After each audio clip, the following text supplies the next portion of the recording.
What's up, everybody? It's your boy J-Boy in the building. Kingdom Elite Gaming, ChopStation. We all representing here. Listen, the PTS Part 2, Phase 2 drops today, but the patch notes have just come out. So we want to go and take a look at some of what these patch notes say.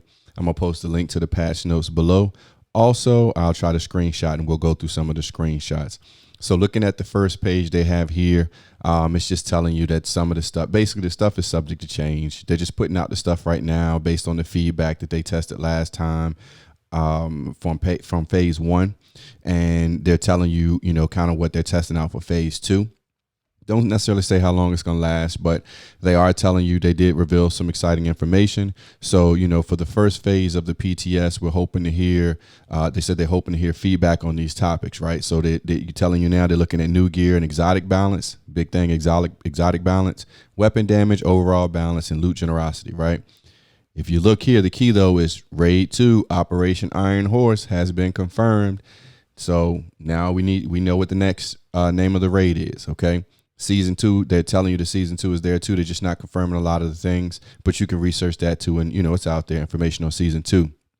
Now with the gear, they first talked about incoming repairs on the last state of the game that they had the other day, and about the, trying to fix that and work with that talent and how it was making some gear sets basically overpowered. So they're addressing that.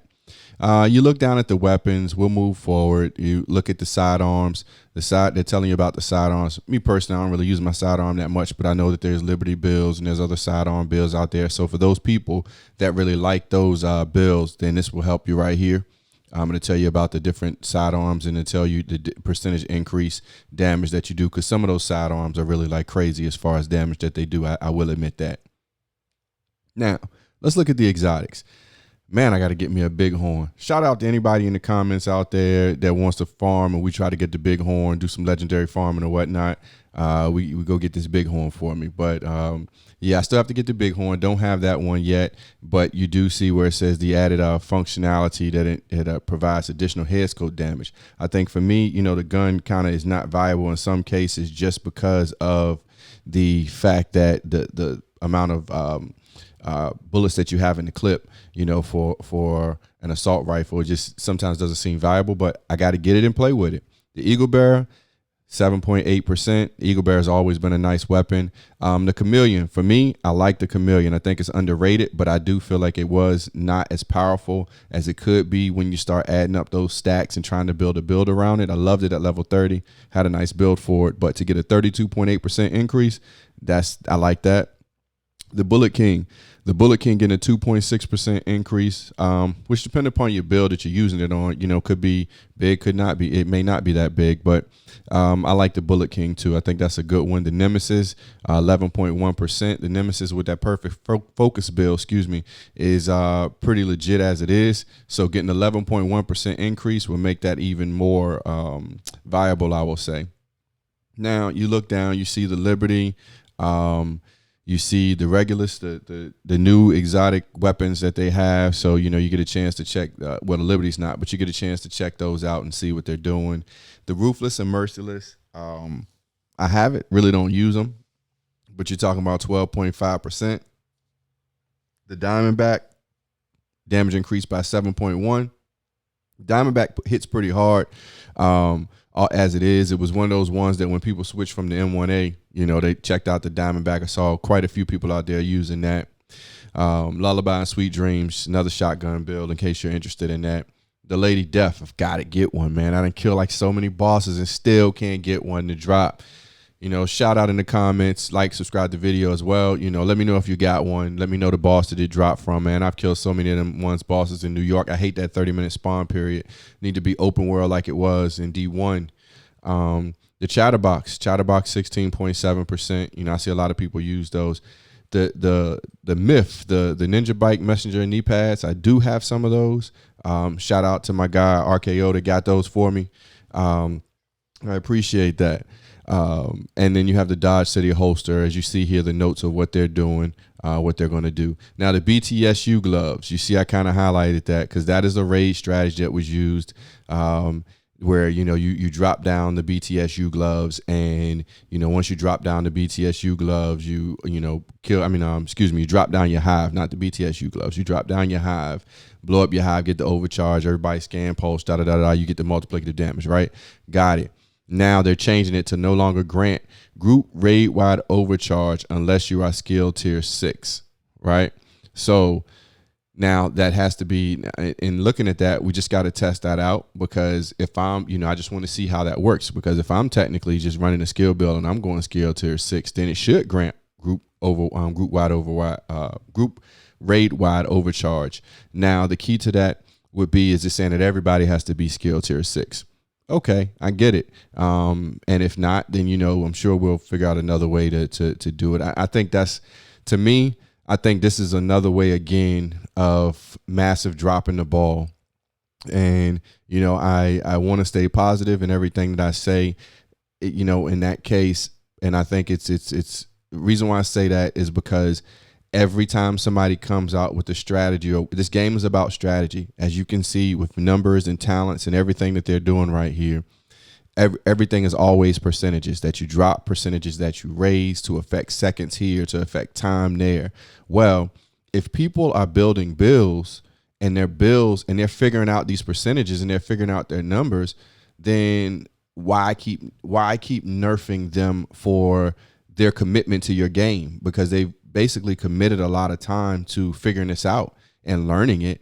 And it's a numbers game. So you change one thing, it's just a constant change. So I don't really like that change, but I get them wanting to make the raid, you got to play it like this, you got to play it like that. But that's kind of not the whole purpose of the game. When you're saying having build diversity and weapon diversity and skill diversity, then you figure out different things. So I'm not a big fan of that, but I understand what they're trying to do. Sawyer knee pads here, do have a set of those as well.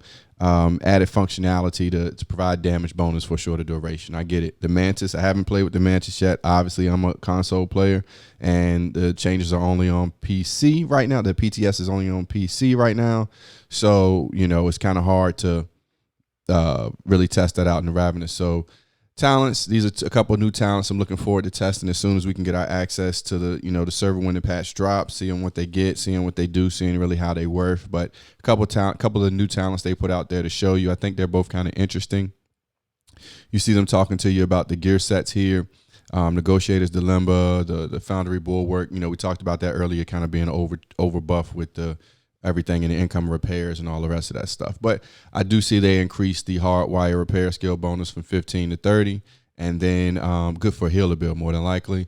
Aces and the eights, the headshot damage is now additive versus multiplicative. Now, again, that's another case of where you felt like people were just doing too much damage. Well, to me, honestly, once you remove the group aspect from that aces and eights, and it's when you first did it, and you kind of messed the aces and eights set up in people's minds. So some people have gone back to it. Some people really haven't gone back to it. The brand sets, Alp Summit, Ornament, you have those. You see where it has the repair skills again. That's another repair skills. Murakami repair skills. So, healer builds. Richter and Kaiser repair skills, healer build. I think some of this is also in conjunction with the new raid coming out, and with the data miner saying there's going to be a lot of hazard protection and things like that. You're probably going to need a healer on that build, or some kind of very high hazard protection to get through that new raid. So I think some of this is low-key preparation for this new raid that's coming out as well. Providence, you see the headshot damage, headshot damage, headshot damage. Well, headshot damage is great, guys, but let me explain something to you. Headshot damage is great for PC players. Console players, it's okay. I mean, console players, it's harder to hit headshots. That's been documented. So my thing is, while they're increasing headshot damage, why don't you increase, why don't you do a slight bump to headshot and give console players some other kind of bump to where it's a happy medium between the two.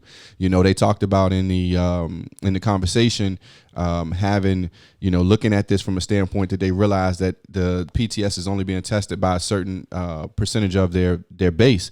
Well, some of the numbers that we're adjusting really still only affect that certain part of the base. So we got to look at that. The PvP balance they talked about here. I'm not a big PvP player, but I don't mind going into the DZ. They talked about the skills damage increase and stuff like that. So they're making